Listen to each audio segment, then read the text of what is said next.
C'est Michel Fugain qui chantait ça, hein, avec le Big Bazar. Ah oui, trop jeune, vous êtes trop jeune. Bien, bonjour à tous et bonjour à toutes, et merci d'être venus aussi tôt pour participer et écouter cette conférence dont le thème est gestion et sécurisation des flottes de terminaux, peut-on tout traiter avec les mêmes outils? Voilà, à cette question-là, pour moi, il y a 5 réponses. Il y a oui, il y a non, il y a je sais pas, il y a peut-être, et il y a bof. Alors, qui pense que oui? Est-ce qu'on gère avec les mêmes terminaux? Qui pense que non? Qui pense je sais pas? Qui pense que bof? Bon, ben merci messieurs. Alors, on va essayer d'aller un petit peu plus loin quand même. Hein. Alors, pour répondre à cette question, ou apporter des éléments de réponse à cette question, nous avons autour de la table 3 experts internationaux sur le sujet. À ma droite, donc à votre gauche, Christophe Billot, vous êtes directeur général de Télélogos. Ici, j'ai Adrien Pacjep. Adrien, vous êtes Technical Account Manager chez Samsung. Et enfin, Jean-Baptiste Piketty, vous êtes directeur commercial Digital Mobility Management chez Orange Business Services. Que du beau monde. Alors, ça c'est une présentation rapide. Je vous propose peut-être, Jean-Baptiste, de nous préciser un petit peu plus. Les gens connaissent un petit peu OBS, mais qu'est-ce que vous faites, vous, particulièrement chez Orange Business Services? Nous, on accompagne les entreprises dans une gestion IT de leur flotte mobile. En effet, depuis quelques années, notamment depuis l'arrivée des smartphones et leur génération dans l'entreprise, avant le smartphone, qui est un objet qui supportait une carte SIM, du point de vue d'un opérateur, est devenu un objet IT qui s'intègre dans le système d'information de l'entreprise, et il faut prendre en compte cette dimension-là. Voilà. Adrien, on connaît tous un peu Samsung, c'est un petit player dans le monde des smartphones, mais en dehors de ça, qu'est-ce que vous faites, vous, précisément chez Samsung? Oui, chez Samsung, au même titre qu'Orange, on accompagne les clients finaux dans l'adoption des terminaux mobiles, mais aussi des solutions. Donc mon équipe se charge de servir de point central dans tout ce qui sera écosystème autour de ces sujets-là. Très bien, on va parler justement de ça. Et pour terminer, Christophe, Télélogos, qu'est-ce que ça fait Télélogos dans la vie? Télélogos, on est éditeur de logiciels, de 2MM, MDM, enfin tous les acronymes. On va en parler de ça, on va en parler. Voilà, et donc on est un éditeur français, tout notre R&D et support est basé en France. On doit être le seul sur le marché, je crois. Avec français en tout cas. Alors je vais commencer par vous, Christophe, éditeur français. Comment est-ce que vous voyez les tendances émergentes du marché? Comment ça se passe? Qu'est-ce qui bouge? Est-ce qu'il y a des secteurs en avance, d'autres en retard? Qu'est-ce que vous sentez comme frémissement ou confirmation de frémissement sur ce marché? Déjà, je ne parlerai pas d'un marché, mais des marchés de mobilité, parce qu'effectivement, on a des usages très très différents en fonction des besoins. On ne va pas traiter un exécutif qui utilise son smartphone pour checker ses mails comme un logisticien qui va scanner des colis. Donc on va avoir des usages très très différents, des besoins très différents. Donc, même si j'anticipe un petit peu des outils différents selon les besoins. Néanmoins, ce qu'on voit globalement quand même sur le marché, enfin les tendances sur le marché que Télélogos vit, c'est vraiment le marché des applications métiers, des usages métiers, c'est-à-dire des sociétés pour qui le terminal mobile est vraiment un outil de travail. On va globalement au niveau des OS avoir que d'Android, une hégémonie complète d'Android. Ça arrange beaucoup mes camarades là. C'est vrai, ouais, je suis assez d'accord. Et puis après, au niveau des usages, on parlait beaucoup de BYOD, de COP, etc. Alors des acronymes un peu barbares. Aujourd'hui, nous on voit presque pas BYOD, enfin sur ce marché-là. BYOD, c'est que le personnel prenne son propre téléphone pour utiliser des applications d'entreprise. On verrait plutôt l'autre mode, qui est une certaine ouverture avec des terminaux d'entreprise qui peuvent servir pour un certain espace personnel. Donc ça, on voit un petit peu évoluer un peu plus cette ouverture, que ce soit pour des réels besoins d'usage ou même certaines fois des besoins politiques au sein des entreprises. Ah, c'est le COP, ça, dont vous parlez. On a fait une table ronde hier sur le COP et on a vu qu'il y avait 2 types de COP. Il y a le good COP et le bad COP, comme dans la police américaine. C'est ça. Alors je ne sais pas ce que veut dire le good ou bad COP, mais il fallait venir hier à la table ronde. Alors, Vous, Adrien, vous êtes à la fois fabricant de smartphones, de tablettes, vous accompagnez vos clients. Donc, qu'est-ce que vous sentez émerger comme tendance? Est-ce qu'il y a un renversement, une prédominance du smartphone comme outil universel, ou il y a encore des métiers pour lesquels la tablette ou les équipements un peu durcis ont leur raison d'être? Comment vous sentez les choses chez Samsung? Oui, déjà, ce qui est observé, c'est que près d'un tiers des travailleurs aujourd'hui utilisent leur smartphone pendant leurs heures de travail. Et la grande majorité de tous ceux qui possèdent un smartphone les utilisent aussi pour leurs tâches professionnelles. Par exemple, installer leur client mail, avoir leur application métier. Donc, au vu de cette tendance, les entreprises ont de plus en plus le choix de mettre à disposition des terminaux mobiles qui deviennent des outils professionnels au même titre qu'un PC ou alors qu'une imprimante. Et la tendance voudrait que de plus en plus ce type de déploiement soit observé, raison pour laquelle le B2B aujourd'hui, c'est Samsung est en train de grandir, parce qu'il y a plus en plus de notations de terminaux mobiles, avec tous les challenges que ça peut entraîner par la suite. Et pour terminer, Jean-Baptiste, chez OBS, quelles sont les tendances que vous voyez chez vos propres clients? Alors tout d'abord, quand on parle de nos clients, il faut distinguer deux populations chez nos clients. On a tendance à l'oublier parce qu'on voit beaucoup de personnes informatisées, mais seuls 40% de la population active française utilise tous les jours un PC, tout simplement parce que le reste de cette population n'est pas informatisable. Je pense au Facteur, le projet Factéo de la Poste. Je pense à Auchan, où on a conduit un projet pour aller équiper l'ensemble des salariés d'Auchan, y compris le cariste, le logisticien, la caissière d'un smartphone. Donc voilà, il faut distinguer plusieurs populations. Cette population non informatisée qui est la plus grosse population en nombre au sein des clients, où il y a des enjeux de productivité, d'informatisation avant la sécurité. La deuxième population, c'est la population, probablement vous ou moi, pour qui le PC est le principal outil de travail. Et là, il se pose deux problématiques. La première problématique, c'est les entreprises ont développé des stacks de sécurité sur le PC depuis des années, ne font à peu près rien sur le smartphone, alors qu'in fine contiennent à peu près les mêmes informations. Donc il y a un déséquilibre en termes de sécurité entre ce qui est fait sur le PC et ce qui est fait sur le smartphone, qui est absolument énorme, pour des informations qui sont tout aussi critiques. Et le sujet qu'on va aborder après assez rapidement, c'est qu'il y a une transition, notamment à l'initiative de Microsoft et Windows 10 dans la gestion du poste de travail, qui change plus ou moins l'ensemble des paradigmes qu'on pouvait avoir autour du poste de travail pour aller vers plus une gestion proche du smartphone. Et là, il se pose des questions d'unification de la gestion du poste de travail et de réflexion qu'on peut avoir autour de ce sujet-là et qui pose des impacts majeurs en termes de sécurité, notamment avec l'arrivée du cloud. Alors, Jean-Baptiste, je reste avec vous, que Christophe a commencé à prononcer quelques gros mots, quelques acronymes. Je pense qu'il est intéressant qu'on se mette tous sur la même page. Pourriez vous repréciser ce que c'est qu'un EMM, un MDM, un UEM, un Next Generation Endpoint Security? Qu'est-ce qui en fait les différences? Ça va être le cœur du débat. Il faut comprendre, alors on a tendance à l'oublier, mais que le marché du smartphone est un marché particulièrement jeune. Alors je suis désolé pour Samsung, mais Apple a quand même déclenché le marché, mais c'était qu'en 2007, le premier iPhone. Quand on pense au premier PC, qui était quand même au début des années 80, enfin c'est un marché qui est assez peu mature, donc qui a beaucoup d'évolution. Les premières solutions de gestion, c'était du Mobile Device Management, MDM. Je vais faire simple, je suis commercial à la différence de mes collègues qui sont techniques, donc je vais vulgariser.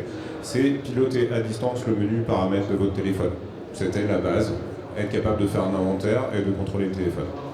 Suite à ça, donc ça marchait sur iOS et la grande famille Android, qui est un ensemble d'OS, et je pense que si on a le temps, on verra peut-être dans cette subtilité, avec des différences entre les différents Android. Deuxième phase, on se dit c'est très bien de gérer le menu paramètres, mais in fine, ça n'apporte pas de productivité, c'est très bien, mais ça ne fait pas grand-chose. Donc on est allé vers ce qu'on a appelé l'EMM, Enterprise Mobility Management. Donc je travaille toujours sur des terminaux iOS et Android, mais je suis capable de gérer le terminal, mais aussi les applications qui sont sur le terminal et le contenu qui est sur le terminal. Et aujourd'hui, on voit une troisième phase qu'on appelle UEM pour Unified Endpoint Management, qui est profiter du fait des changements de stratégie de Microsoft autour du poste de travail pour in fine ne pas gérer différemment la filière poste de travail et la filière smartphone, pour gérer à travers un outil unique l'ensemble des points de terminaison ou des points de connexion de l'entreprise à son système d'information. Et donc on va vers l'UEM. Donc on voit cette évolution aujourd'hui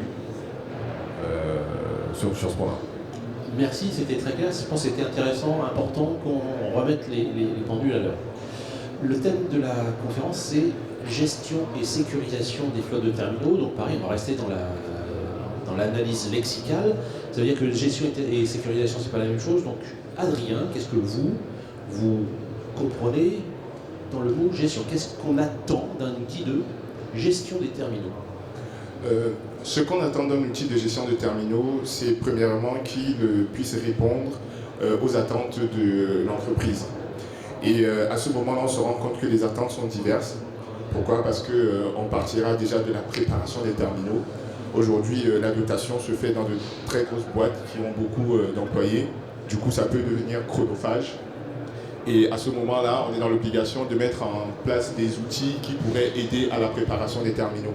Donc on parlera d'abord de la préparation. Puis lorsqu'on parle de gestion, c'est un outil qui en particulier va piloter les différentes fonctionnalités qui sont disponibles sur les terminaux mobiles. On parle de piloter des fonctionnalités, on parle aussi de configurer les terminaux. Par exemple, installer les applications métiers, installer les services de messagerie et installer tout ce qui sera mesure de sécurité pour pouvoir conformer en fait cette façon d'utiliser les terminaux. Puis on aura aussi des outils de maintenance. Pourquoi? Parce que le terminal a besoin de vivre tout le long de son usage. On va parler des maintenances par rapport aux mises à jour OS, et il y a aussi des outils qui permettent de pouvoir piloter, et aussi une maintenance qui serait l'assistance aux utilisateurs, parce que comme Orange l'a dit, tout le monde n'est pas très à même d'être à l'aise avec les terminaux mobiles. Donc il faudrait à un moment qu'il y ait ce lien-là qui soit gardé entre les administrateurs et les collaborateurs. Donc à ce niveau-là, Samsung en particulier met à disposition des outils différents, qui ne seront pas un seul outil, mais qui permettront à chacune de ces étapes-là de pouvoir faciliter l'adoption des terminaux et l'usage du terminal mobile en entreprise. Donc si j'ai bien compris, il y a préparation, configuration, installation, support et maintenance. Donc c'est tout ça qu'on va trouver dans le chapitre gestion des terminaux. Bien, c'est clair pour tout le monde. Du coup, Christophe, sécurisation, qu'est-ce qu'on attend comme fonctionnalité dans ce domaine-là? Alors tout dépend de ce qu'on appelle sécurisation, c'est toujours un peu le problème. Pour moi, il y a deux modes, on peut entendre deux choses là-dedans. Déjà, sécuriser l'usage du terminal. L'objectif, c'est quoi? Déjà, quand on veut gérer des terminaux à distance, c'est s'assurer qu'ils sont en bon état de marche. Et on sait qu'un des principaux problèmes avec les terminaux, c'est pas tant les outils informatiques, mais l'usage. Si vous laissez tout ouvert, vous avez de bonnes chances pour que l'utilisateur soit coupe le réseau, il fasse plein de choses intelligentes qui permettent de ruiner le projet. Donc déjà, en règle générale, quand vous avez des utilisations métiers, c'est déjà de savoir à quoi vous voulez lui laisser accès. Quel est le but, quel est l'objet. Donc en général, on va avoir besoin de brider l'utilisation du terminal pour pouvoir soit le mettre par exemple dans un autre kiosque où il a usage uniquement des applications métiers, ou bien alors lui laisser la possibilité d'en installer certaines, mais au moins qu'on puisse les lister et qu'on puisse vraiment les valider en amont, l'empêcher d'utiliser certains paramètres, etc., etc. Donc vraiment sécuriser, on va dire, l'environnement dans lequel il va évoluer. Ça c'est la première chose, et ça c'est ce que doit faire un EMM, clairement. Et après, la partie sécurisation, ça peut être entendu comme sécurisation, comme on l'évoquait tout à l'heure, du cloud, en termes de sécurité IT. Et là, c'est encore d'autres choses. Est-ce que vous voulez mettre un antivirus? Est-ce que vous voulez checker, vous assurer que vos applications ne soient pas perméables à n'importe quelle intrusion, etc. Là, c'est encore un autre domaine, et là, c'est pas le domaine de l'EM. Là, il va y avoir d'autres outils, effectivement, qui vont permettre d'effectuer cette sécurisation. Est-ce que sur la partie plus hardware, il y a aussi des éléments à prendre en compte quand on veut sécuriser le terminal? Oui, exactement. Là, on a parlé tout de suite de tout ce qui pourrait être générique auprès de tous les utilisateurs qui auront par exemple le même OS ou la même plateforme d'exécution. Mais au niveau du terminal, il faudrait aussi prendre en compte le fait que certaines attaques peuvent être physiques. Et à ce moment-là, la sécurisation devrait aussi partir de la qualité déjà de fabrication du terminal et aussi de mesures de sécurité qui pourraient se lier au terminal. D'où la plateforme Knox de Samsung qui se base en fait sur les identifiants uniques du terminal pour pouvoir renforcer la sécurité déjà mise en place d'un côté logiciel sur les applications ou alors les fonctionnalités. Et l'authentification de l'utilisateur, parce que le terminal c'est bien, mais si je vous pique votre terminal, je vais pouvoir moi accéder à un certain nombre d'applications. Comment est-ce qu'on peut authentifier le fait que la personne qui utilise le terminal est bien celle qui devrait utiliser le terminal? C'est des outils biométriques ou ça va au-delà? Voilà, exactement. Donc on a déjà mis en place des outils biométriques qui permettent un contrôle d'accès, parce que c'est un peu comme ça qu'on va appeler cette discipline-là, qui permettent d'identifier l'utilisateur lui-même qui a accès au terminal. Ça passera par exemple par la biométrie. Samsung va mettre en place la reconnaissance de l'iris, l'empreinte digitale ultrasonique, et on aura aussi des méthodes classiques comme des mots de passe avec une certaine complexité ou alors des schémas de déverrouillage. Après, les entreprises aussi qui sont très sensibles à la sécurité peuvent mettre en place des certificats qui sont directement installés sur les terminaux qui pourraient, par exemple, selon la localisation où on se trouve ou selon le réseau sur lequel nous sommes connectés, permettre certains accès à des outils sensibles. Donc ce type de sécurisation-là prendra en amont plusieurs facteurs pour pouvoir garantir la conformité de l'usage de l'information de l'entreprise. Avant de repasser la parole à Jean-Baptiste, il y a quelqu'un dont on n'a pas parlé en termes de sécurité, c'est l'utilisateur. Il est souvent montré comme le maillon faible. Comment est-ce qu'on sécurise l'utilisateur pour lui éviter de faire des choses, soit par mégarde, soit parce que à mauvais escient? On ne peut pas sécuriser l'utilisateur, mais on peut sécuriser effectivement l'environnement dans lequel il va évoluer. C'est un peu ce que j'évoquais tout à l'heure. Donc en règle générale, on va essayer de transformer l'interface utilisateur Android classique en un bureau virtuel dans lequel il ne pourra pas sortir. Donc là, typiquement, dans la majorité des projets, on va avoir ce qu'on appelle un mode kiosque. Donc on va mettre les applications qu'il a le droit d'utiliser, les fichiers qu'il va avoir le droit d'utiliser, bloquer la barre système, etc. Avoir un navigateur également sécurisé qui ne lui permette pas de naviguer partout. Enfin, on va vraiment sécuriser son environnement. Et ça, c'est quelque chose de très important pour qu'il ne puisse pas justement faire n'importe quoi. Et là, quand on est dans le monde du smartphone, où c'est quand même un outil personnel, plus qu'une tablette où on conçoit que c'est un outil professionnel, comment est-ce qu'on peut empêcher les gens d'avoir des réflexes naturels pour installer des applications de chat, d'échange qui ne sont pas réellement sécurisées? Ça, c'est un gros challenge et je vais peut-être te décevoir dans ma réponse, mais on ne saurait jamais empêcher les gens d'avoir un usage assez personnel de leur smartphone professionnel. C'est la raison pour laquelle on a mis en place le cloisonnement que vous pouvez rencontrer aujourd'hui dans le déploiement Android d'entreprise ou alors avec la solution Samsung Knox Workspace qui permettent sur un même terminal d'avoir un environnement personnel et un environnement professionnel. Et nous, côté plateforme, on s'est assuré à ce qu'il y ait une séparation totalement étanche entre ces deux environnements, ce qui ferait que l'usage personnel qui pourrait être fait du smartphone ne va pas menacer ou compromettre les données professionnelles qui résident dans le même smartphone. Donc au niveau de la plateforme, on a eu à faire le travail nécessaire pour que cette étanchéité soit mise en place. Jean-Baptiste. Juste une petite insiste sur ce sujet. Il faut quand même voir, je pense qu'on n'a pas intérêt à restreindre les usages sur un smartphone. On est quand même dans une des premières fois dans l'histoire de l'IT où les utilisateurs sont contents d'utiliser leur outil de travail à titre personnel et l'utilisent même en dehors de leur outil de travail. Et donc ils s'auto-forment sur leur outil de travail en jouant à Candy Crush. Donc on arrive quand même à un stade assez intéressant là-dessus. Il peut y avoir des usages spécifiques où ça vaut le coup de le faire. Après, je trouve que pour une fois qu'on fournit un outil de travail que les gens sont fiers d'avoir, ça vaut le coup d'en profiter et de mettre en place plutôt des politiques de gestion qui permettent de concilier ces deux points. Alors Jean-Baptiste. Ouais, juste rebondir là-dessus, je suis complètement d'accord en fonction du contexte. Et tout dépend des usages. Quand on est effectivement sur des utilisateurs qui ont cette capacité, c'est très bien. Après, il y a des usages aussi où on va avoir des utilisateurs qui ont besoin d'avoir une appli métier, uniquement métier. Donc là, que ce soit personnel, la personne qui scanne des colis ou qui va faire du picking vocal, il ne va pas en avoir besoin. Et puis après, effectivement, il va y avoir d'autres problèmes potentiels. Quand vous laissez une ouverture, c'est bien qu'il joue à Candy Crush, c'est bien qu'il regarde des vidéos YouTube, mais il va y avoir des problèmes aussi potentiellement d'autonomie. C'est-à-dire quand vous avez votre smartphone, le but c'est que ce soit un petit métier qui fonctionne toute la journée. Quand vous êtes sur YouTube et autres, votre batterie va tomber, puis à 16h, il va potentiellement vous dire ça marche plus, je ne peux plus bosser. Donc voilà, il y a d'autres écueils qu'on va pouvoir rencontrer. Donc effectivement, il y a plein de solutions qui le permettent et c'est très bien. Mais effectivement, il faut d'abord se poser la question, quel est le vrai usage, quel est le besoin et qu'est-ce que je mets en place pour pouvoir pallier ça. Alors Jean-Baptiste, tout à l'heure, on a commencé à parler de sécurité et gestion. Est-ce que selon vous, les outils traditionnels de EMM ou du EM apportent la totalité des réponses en matière de sécurité? Alors, je vais faire juste une petite incise, déjà pour expliquer pourquoi est-ce qu'on se pose cette question. Il faut comprendre qu'il y a un changement majeur. C'est jusqu'à présent, les entreprises, elles savaient sécuriser un poste de travail. Mais on était dans un écosystème où les entreprises, notamment, contrôlaient l'OS. C'est à travers la notion de master. Et j'ai un OS qui est défini pour mon entreprise, par mon entreprise, qui répond à mes besoins. Je contrôle l'ensemble des mises à jour. Quel est le gros changement qu'apporte la mobilité, si je fais simple? C'est que ce soit Apple ou Google ou Samsung ou DSI, vous ne contrôlez plus l'OS et finalement vous avez un OS grand public. Grosse maille.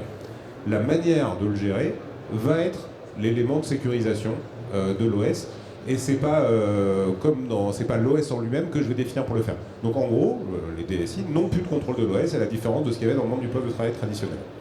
Donc la gestion devient un élément clé de cette sécurisation. Je pense qu'on sera tous d'accord pour dire qu'on ne peut pas sécuriser quelque chose qu'on ne gère pas. Okay. In fine, est-ce que c'est l'élément unique qui permet de sécuriser? Je reviens au terme, c'est qu'est-ce qu'on appelle la sécurisation? Si on considère que c'est être capable de faire ce qu'on appelle du lock and wipe d'un terminal perdu, oui, ça peut suffire. Néanmoins, je pense qu'il y a d'autres éléments qu'il faut avoir en tête. Je vais prendre la notion d'antivirus. Une solution de MM ne détecte pas une attaque sur un terminal. C'est des solutions tierces qui sont à même de faire ça. Alors, j'ai pas vu qui est sur le stand, mais je vais être assez exhaustif. Je pense à Zimperium, je pense à Sandblast de Checkpoint, ce type de solution qui est capable de régler ça. Un outil de MM ne détectera jamais qu'il y a une appli malveillante qui est sur le terminal.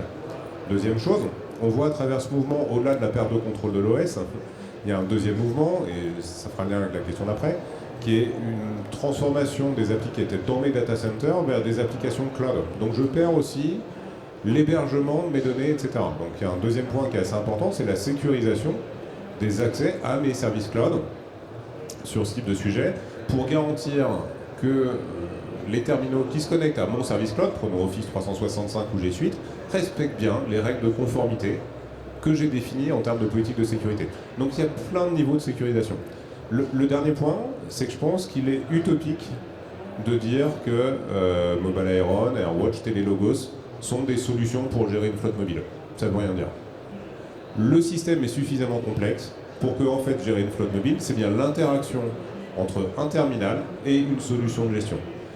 Je vais prendre un exemple d'un client que je ne nommais pas là-dessus, qui avait fait un appel d'offres mobile, avait choisi des très bons terminaux, des Sony, ça tombe bien, et un autre appel d'offres qui avait choisi une solution qui était Mobile Iron. Il voulait bloquer le Wi-Fi sur des terminaux Sony, pas de chance, c'était pas possible avec cette solution, parce que l'écosystème est tellement complexe que les éditeurs sont obligés de faire des choix de développement et ne peuvent pas développer sur toutes les API. Donc il faut bien définir ce qu'on appelle un cas d'usage pour aller vers la définition à minima d'un couple terminal-solution de gestion qui va répondre à ce cas d'usage. Le terminal, et c'est important de le voir, est devenu un objet IT, ce n'est plus qu'un objet esthétique dans une entreprise, et il est déterminant dans la sécurisation de cet outil, en tout cas à prendre en place, avec un outil de gestion, et éventuellement d'autres solutions qui font partie de cet écosystème, qui vont s'intégrer à cette solution de gestion pour sécuriser des aspects supplémentaires, attaque antivirale, accès cloud, etc. Donc à la question que pose la table ronde, est-ce qu'on fait tout avec un même type d'outil? La réponse serait plutôt non, à vous écouter. Et plutôt non. Si on veut faire quelque chose d'un peu avancé, la réponse est plutôt non. Si on veut faire, franchement, je perds mon terminal, je l'efface à distance et qu'on appelle ça de la sécurité et que ça nous suffit, ça peut être oui. Je prends l'exemple de la caissière de chez Auchan. Oui, peut-être que si elle perd son terminal, la santé de l'entreprise Auchan n'est pas forcément un risque. On peut se dire que l'effacer quand il est perdu est suffisant en termes de sécurité. Si vous prenez le DG d'Auchan, peut-être qu'il n'aura pas tout à fait les mêmes exigences.